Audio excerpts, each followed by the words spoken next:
Hey Fish Fam, this is Nikachu, Merfolk Master. I'm here with my brother, and we are here to play with Merfolk in Modern. We're looking back at Mono Blue. A lot of people are true and loyal to Mono Blue, so here it is. All beautiful blue cards. No Simic here. We are going pure Mono Blue. If you want to see how Merfolk is played at a competitive level in Modern, don't forget to like, share, comment, and subscribe to the channel. Before we get into our deck tech, we're going to thank our sponsors, starting with the ManaBase.com. And if you want to check out Cube gameplay and review, you're going to want to check out Aaron Paquette to give it straight to you on the ManaBase.com, your home base for everything Magic the Gathering. And the MTG Mastermind. The MTG Mastermind is a coaching program, help you take your game to the next level, learn the latest draft strategies and standard tech. You're going to want to learn from them on the MTG Mastermind. And I have a new patron supporting me on Patreon, actually a returning patron. We're going to thank Raymond Hay for his support, returning back on Patreon. Sometimes the patrons go, they'll come back though. Look at Jonas, is not a blue card. Whatever. It's not all. The lands aren't blue either. So I'm going to be alternating between Mono Blue and Simic between the weeks. We're seeing a lot of results for Simic, and I do believe that it is, like, for me, the baseline version of Merfolk, the default version that I want to play, and then pending the metagame, I would want to move to Mono Blue. And I would say there's two good reasons to be playing Mono Blue. The first one is Blood Moon. Blood Moon's going to put a huge hurt on Simic Merfolk in a big way. I mean, basically, if you don't have Aether Vial and they play Blood Moon, you're usually lost. You're not going to have enough basics to competently play the game. But I actually think there's another reason why you would want to play Mono Blue, and that is if you're in a metagame really heavy on burn.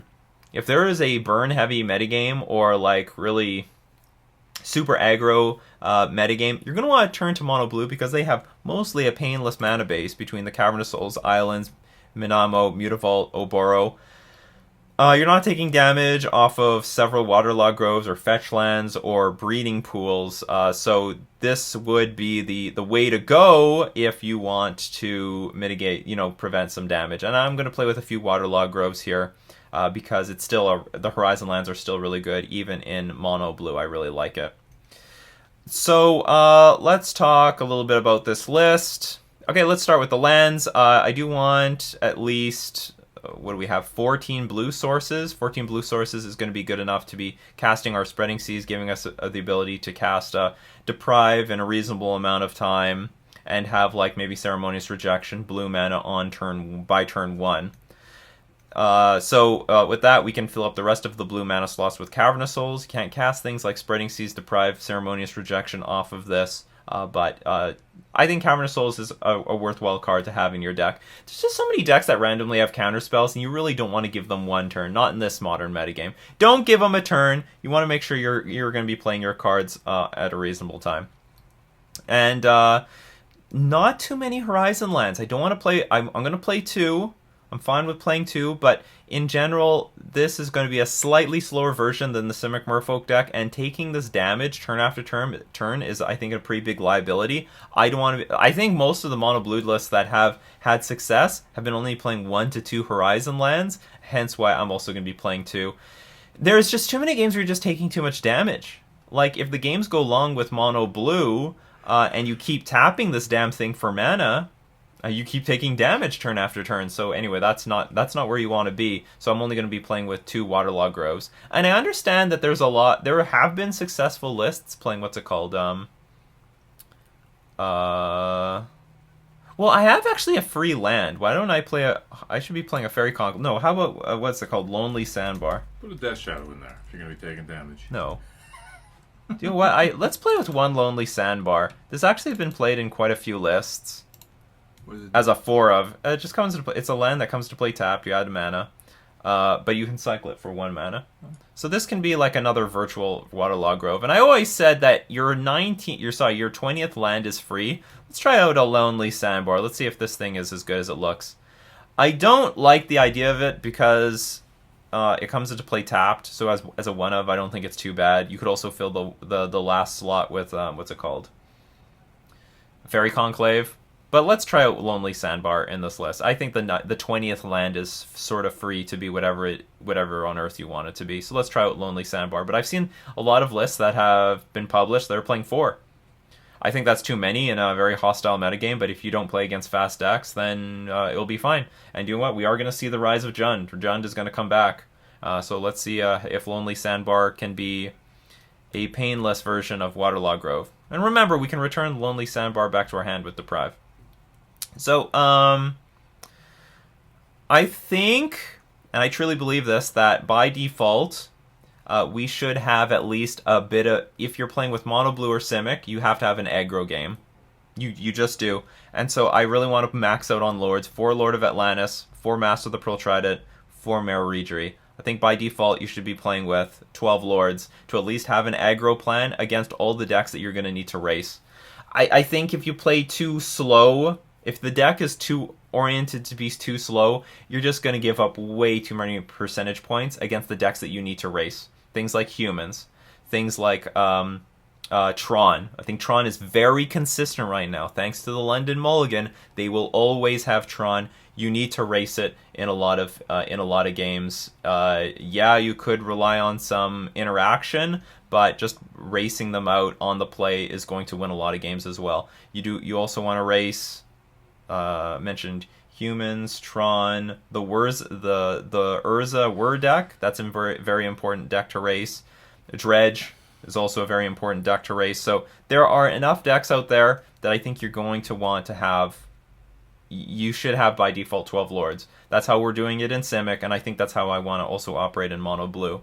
And with that, maybe 6 1-drops is not mandatory, but I'm going to want to try to take that route. So we're going to play with Benthic Biomancer as a 4 of, but we're going to also add a few more 1-drops in the form of Curse Catcher, which actually might be quite playable right now with the Rise of Jund, and they're playing with some clunky removal. But they are also playing, how do I put it? It's not great. Well, it's not super great against Jund because they can ping it off with Ren and 6. But they are a relatively spell-heavy deck.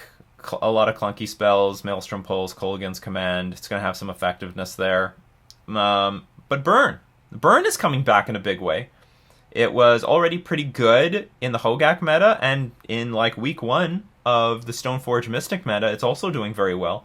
I mean, they play Stoneforge Mystic to get Batterskull, but after you Searing Blaze the Stoneforge Mystic, it's not too threatening. And none of the Stoneforge decks actually put up any fight against Burn. They weren't prepared. They thought, well, I got my Sword of Light and Shadow. I think that's the one that gains life. And the Batterskull, that should be good. No, it's not. It's not good enough. So Sword of the Meek? Huh? Sword of the Meek? No. There is a card called Sword of the Meek, but that's for a different deck. That's for the Urza Thopter Sword deck. Hey. Not for Stoneforge decks. So Curse Catcher will be useful against Burn, but also just a useful 1-drop to help aggro out our opponents. Play any 1-drop on turn 1, and then hopefully curve out into Lords. We play our standard Merfolk Trickster, but also on the topic of Burn, we're going to play with Master of Waves. Now, this is a very good card against Burn. It's actually one of the reasons why we would have any edge against Burn, because it's a great stabilizer. You can play it even though they have an Eidolon of the Great Revel on the board, and not only stabilize, so you put Master of Waves on the board, it stabilizes, but it also threatens to kill them on the next turn. So it does double duty. It protect, but it also attack. It's an old and meme, he's back.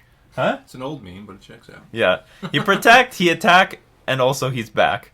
So why am I reaching for Master of Waves right now in the world of Plague Engineer? Because I think Plague Engineer has been reduced in numbers in the decks that I could reach for Master of Waves. And remember, I'm not putting 4 in the deck. I think 4 would make the deck too clunky. I'm going to stick with 2. I'm going to play 2, and if they are in our hand and it's not for the matchup, then we're going to pitch it to Force Negation, or we're just going to loot it away with Benthic Biomancer. I think 2 is very safe. And I wanted to have 2 in the sideboard, but I actually didn't want to change any of the other numbers here. And I think it's still very good against Jund. They might be playing with Plague Engineer, but you can protect it with a Lord. If the Lord is dead, then yeah, Plague Engineer will wipe out Master of Waves. But they aren't playing with as many Plague Engineers as they used to. Like when Plague Engineer first came out, every deck was playing 4 of them. Some decks played with Plague Engineer in the main deck. But now Plague Engineer is safely in the sideboard, and it's basically a 2 of. It's like a 1 of or 2 of in the list. Basically, it's a 2 of in a lot of lists. And then, therefore, I look at Plague Engineer as a type of sort of like Liliana the Last Hope, which was also a beating for Master of Waves, but it's a better version of Liliana the Last Hope because it can nail not only Master of Waves, but it can also nail Silvergill Adapt. So that brings me to the topic of Mutavault. In my Simic deck, I was only playing 2 Mutavaults because the deck is super color intensive, but we're playing Silvergill Adapt, Thassa God of the Sea, Mirror Regery, and Master of Waves, so I think we can get away with more Mutavaults. We have more things that we can play off of colorless mana. Because of the rise of attrition-based decks, I want to play with Thassa. Yeah, I think Thassa is just a good card. I also think it's going to help a lot against the Stoneblade decks. In theory, can become an indestructible creature that can block the Batterskull, but also is another way to attack through a Batterskull by making creatures unblockable. And also, if she's a 5/5 creature, that can help kill the Stoneblade opponents really quickly. 4 Force of Negation, just standard at this point. Get your Force Negations. They're very, very important. And I've still split the Spreading Seas between the main and the sideboard. There was a chance that I could have had the Spreading Seas is all in the main and all the Master of Waves are in the sideboard, but I don't know. We'll just play it like it is right now. If I need more unblockable creatures, we've got Thassa. So Ceremonious Rejection for all the artifact decks. There's still artifact decks out there. There's still Tron, Affinity, Hardened Scales Affinity, Tron, Eldrazi Tron. Still, you got to play with Ceremonious Rejection. 2 more Spreading Seas, 3 Deprives for Burn, for Control, for Tron, all those decks. Deprive probably is worth more now than it was pre-banning, because Burn is such a big deck right now, and I think good cards against Burn are Deprive and Dispel, not so much Chalice of the Void. 3 Relics for Jund, even though they could bring in Collector Oof. I'm not going to bring in all 3 against Jund. I think I'm just going to bring in 2. I don't get nailed by Collector Oof too bad. Even though it's not that big of a deal, we can Trickster the Collector Oof and then crack the Relic afterwards. But still, I don't want to be too exposed. I don't know, maybe I'll bring the Relic. Relic is good at fighting off Wrenn and 6, and also still helping beat Tarmogoyf. And 2 Harbinger of the Tides for any mid-range matchup. Eldrazi Tron, Humans, or that sort of like any mid-range or aggro matchup.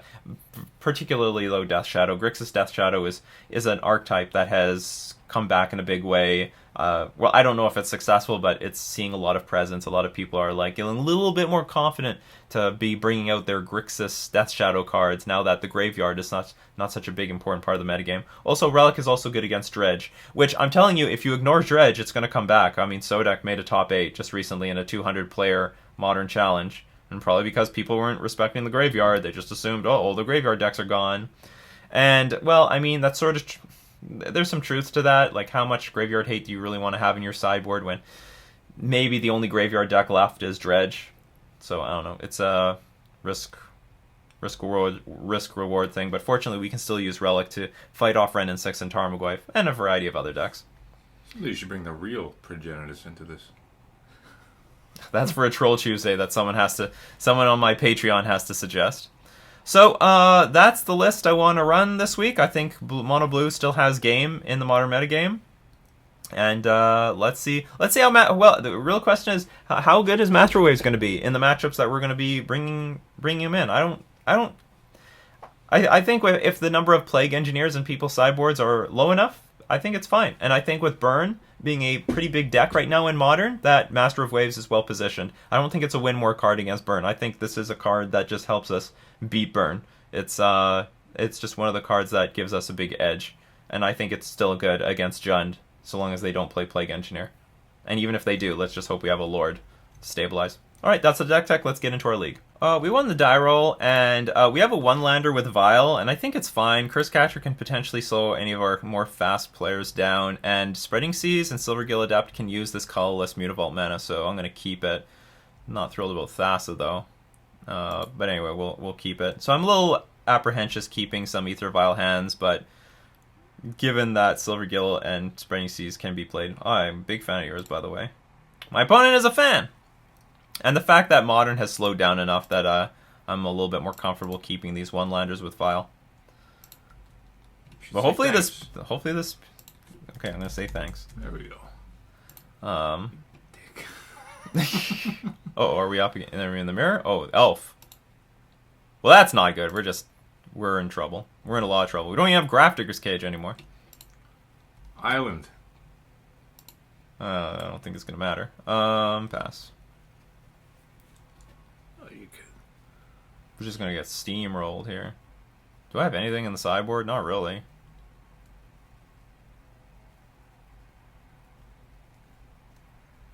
Yep. You need to bring Damnation in. That's the solution.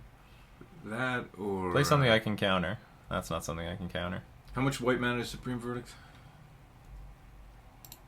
Double white. Oh, well... Just play some Azorius build. See, now we're seeing the pain of Mutavault. This is why I don't like having Mutavault in the Simic version. I don't mind. See, if this was at least blue, we could play this Curse Catcher. Two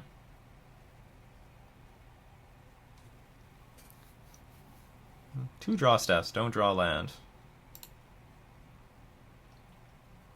1 in 3 chance.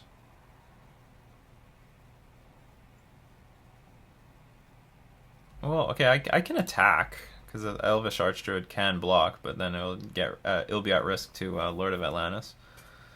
So I think I'm just going to upkeep Merfolk Trickster, the Elvish Archdruid, which adds the most mana, also puts the most power on the battlefield.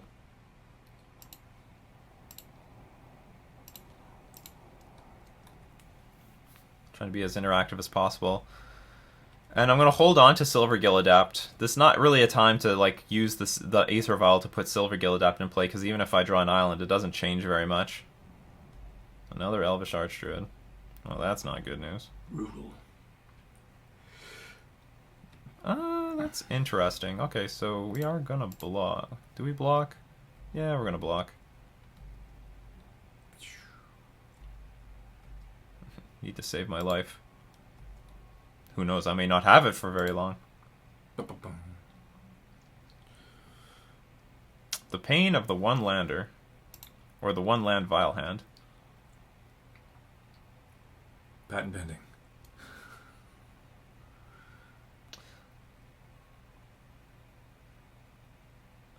Okay, I'm gonna pass. See what our opponent does. With an untapped Aether Vial, we can always threaten another Merfolk Trickster.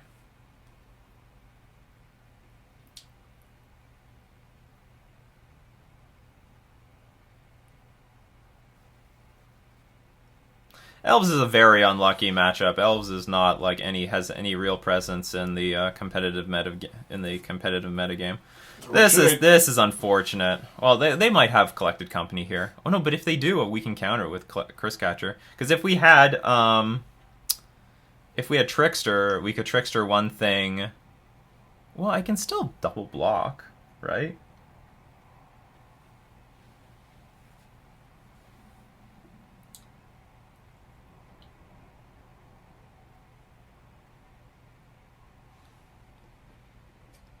Yeah, I could still make a double block. I don't need Trickster to shrink. But if I had the opportunity to shrink something with Trickster, my block, I would just be trading 1 for 1.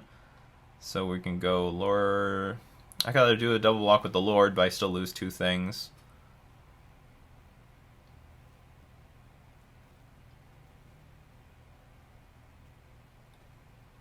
Okay, I'm actually gonna do it with the Lord. No, I don't need to do it with the Lord. I could do it with the Silvergill Adept.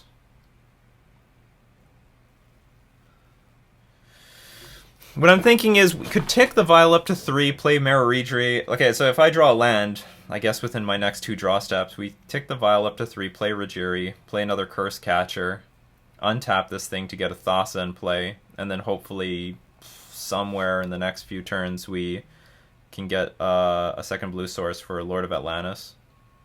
Not bad. Oh, no, not Lord of Atlantis, because I'm about to sacrifice him here. Or no, or it depends what line I want to take. Because I could also tick this thing up to 3, play Rajiri, then with hardcast a Silvergill.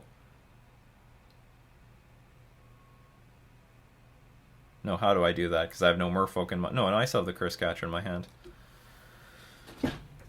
Oh, how to empty my hand? You should take some of that Alex Jones monkey brain stuff. Do I have to block this stuff? Is there a world where I can just let this all... Okay, 7, 13. I could just take it. Should we just take it? Take it in the face. Take it to the chin? Like, what if they just have a bunch of mana sources? Banana sources. Because if we get Thassa on the battle... Okay, well, let's just take it. Let's just hope that they have nothing. Because, I don't know, blocking things doesn't seem very appealing either. Poof! We're gonna need a medic right away. Uh-oh, stop playing... Oh, they got this one. Alright. Well, we were probably dead anyway. Even if I double block, I would take... Too much. I would be taking 3 less, go to 5. Well, I wouldn't be dead, but I'd probably be very close to dead. What do we got for elves? Nothing. We got stone, nothing. Okay, so bad card against elves is Silver Gillidapt. This is just awful. This is not what you want. It's... This is a matchup where card advantage doesn't mean anything. Just nothing.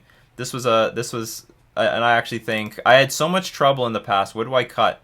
And I never wanted to cut, like when I was doing my Cyborg guys, what do I cut against Elves? It's a problematic matchup, but what do I cut? And I didn't know what I wanted to cut. There were games where I would win with Master of Waves. There were games that I won because I put a 1-drop on the battlefield like Curse Catcher, and I never wanted to touch Silver Gillidapt, but Silver Gillidapt is legitimately the card that is useless.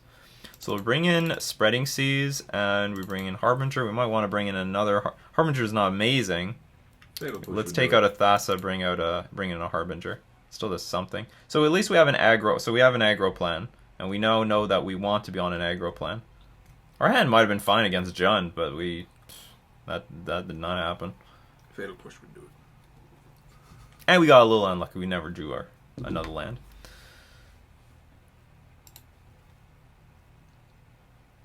This hand's unplayable. Mulligan. Wow. This hand's also unplayable. What is going on? Well, they mulligan. That's great. This hand's also sucks, but we're gonna keep it. They mulligan to 5? They did not. So get rid of 1 land, get rid of Spreading Seas, I guess.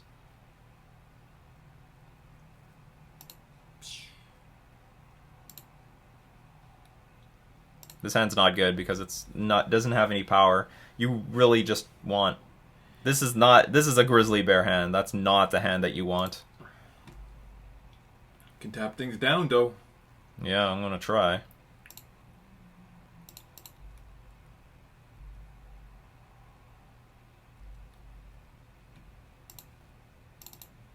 Ha.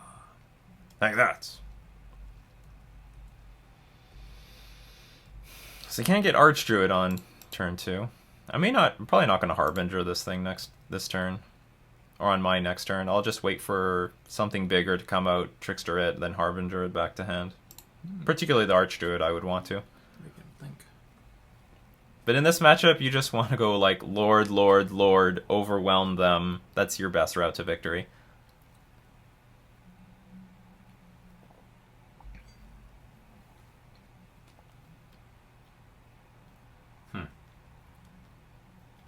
One card that helps this matchup a lot is Force Negation.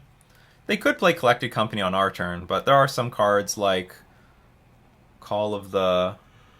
or what's it called?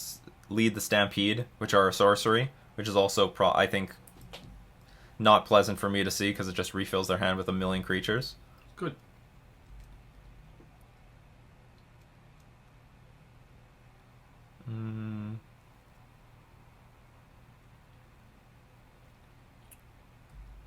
Well, let's try to take their synergy away. If they want to trade with the Dwinen's Elite. Great. They do not, though. Alright, so we're just going to pass.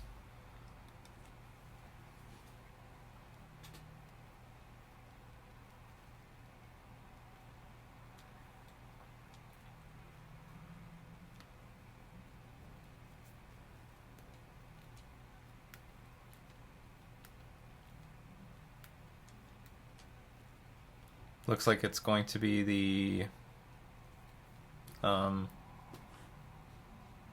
that black creature.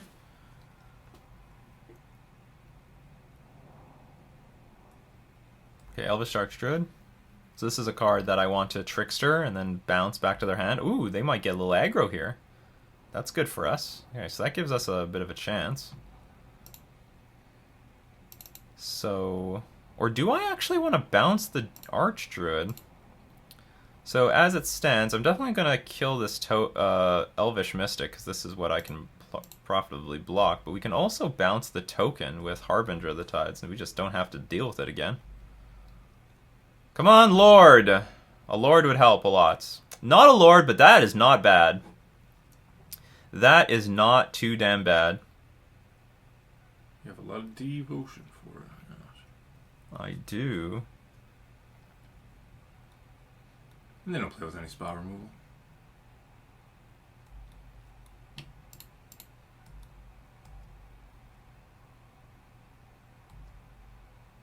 They don't.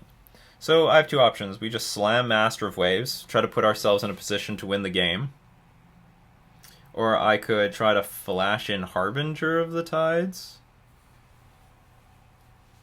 Try to eat this Elf Warrior, block the Archdruid, and then play a much bigger Master of Waves. Not bad. If I play Master of Waves now, it's going to be worth 16 power on the board. We'll have 10 power in Elementals and 6 power in Merfolk creatures. You ain't going to see the Flashed in Harbinger coming from a mile away. It'll be a huge surprise. The problem is if I play Master of Waves, our opponent will definitely not attack anymore. What is it called? Shaman of the Pact, I think? I sense they have Shaman of the Pact, so our life total is at a lower... It's lower than we think. It's hard to get value out of this Harbinger if I put the Master of Waves on the battlefield. I sort of just want to play an island and pass and let them try to play around a Harbinger. Might not work.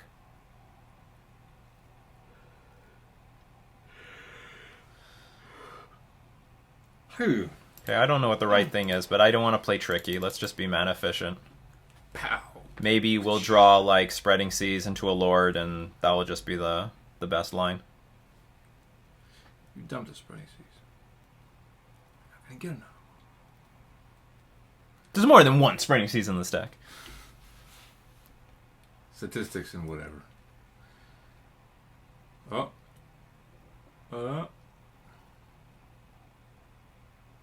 Twins Elites, alright, so that's good.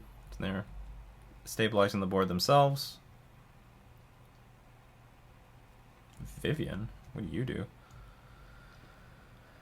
You may cast creature spells as though they had flash. Until your next turn, up to one target creature gains vigilance and reach. Look at the top three, and -2. Look at the top 3 cards of your library. Exile 1 face down. Put the rest on the bottom. So it's minusing. Okay. Exile 1 face down. Put the rest on the bottom of your library in any order. For as long as it remains exiled, you may look at that card and you may cast it if it's a creature card.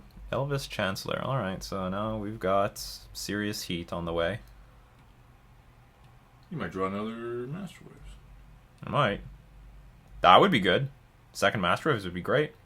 We've got our Lord. So bouncing the Archdruid right now, not bad. I wonder if I could make a big attack with these Elementals. Get our opponent to make hopefully dubious blocks. The problem is these Dwinn's Elites will make good blocks no matter what. Or maybe I can attack with the Tricksters too. What if I attack with the Tricksters?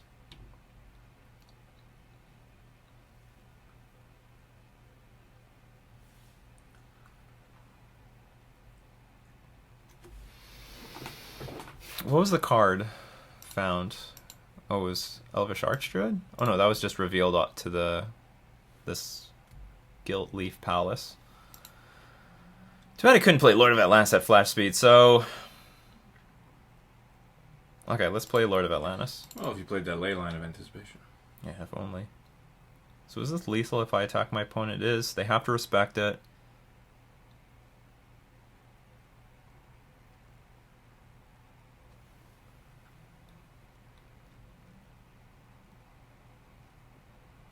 1, 2, 3, 4. So there's only 4 things that they can block. They could take 6 damage, go to 8, and then I wipe, hopefully, most of their board. Let's do that.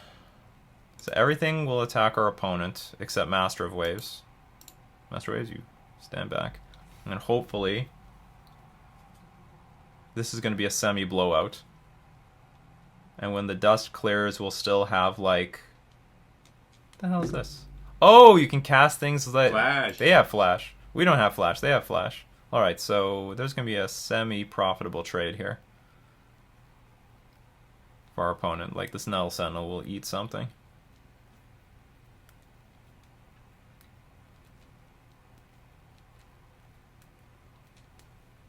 Okay, 4 damage gets through.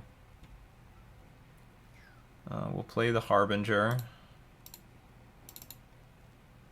Clear off 3 creatures. Still not the greatest, to be honest. But 1 Spreading Seas can change a lot. They won't have so much mana this next turn.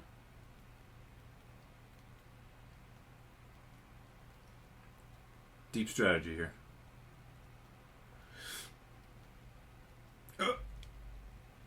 Okay, so something's going up. Reach and Vigilance. Until the next turn, up to 1 target creature gains Reach and Vigilance. But I could block this thing. Do I want to? I think it's a desperation move. So if I block you... Oh, they've got... Oh, sorry. They've got the... They can they can play the Lord at flash speed. I forgot. I forgot so quickly. Alright, I'll take 3. Poof. Okay, they have the Archdruid that they can play at flash speed. Spreading Seas.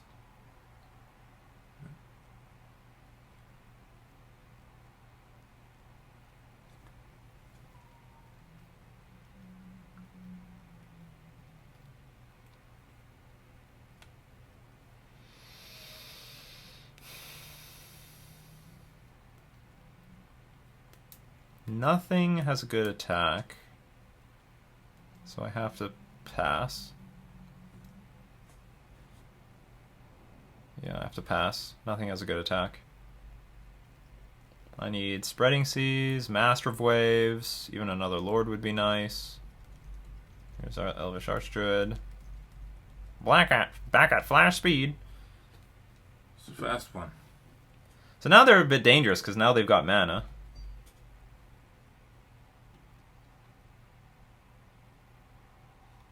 Face down. Oh, it's face down. I don't get to know. Oh, is that really what the back of a Magic card looks like? It is not. That's the new design they're going to roll out next year. Okay, they're not doing anything, though. They're also going to give you stickers. So you have to apply them to the back of your Magic card. Kraken Island. I can't. Well, if this was a tabletop game in my house, you'd be able to. I make up the rules as I go along. At least this is a little bit more of a game than last game. That last game was terrible. But now it's going to get out of control because the Elvish Chancellor will start finding more copies of itself.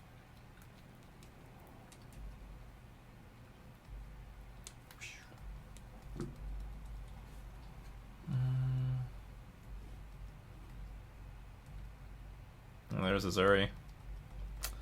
I think we had a window to do this, but we flooded out. We need more than Spreading Seas. I think we're just dead here. Oh, wait, it's his turn. Yeah. Yeah, they played cards on our turn. And they can just pump everything up. All right, so we're dead. That's Elves. That's Elves. Traditionally not a good matchup for Merfolk. A little. Well, I mean, they didn't play any actual cards that were weak to, what's it called, Grafdigger's Cage, so not having Grafdigger's Cage in our deck didn't matter. Ultimately, what it came down to is, like, our Game 1 hand not suitable for this particular matchup, and we had to mulligan to 5. Blue needs a sweeper. I actually think we mulligan to 5, we didn't have the aggro start, But look like what we could do. It wasn't actually, the Master of Waves was not that bad. It was potentially the only thing that could help us win the game. But bad matchup, game one, just gotta match one, round one, just gotta deal with it. You don't always have good matchups. You gotta run into your bad matchups and just hope for the best. And in this case, the best didn't happen. The worst happened. So that's going to be it for today. We're going to thank all my patrons supporting me on Patreon. We're also going to thank themanabase.com and the MTG Mastermind for being our sponsors. This is Nikachu with his brother playing with Mono Blue Merfolk in Modern.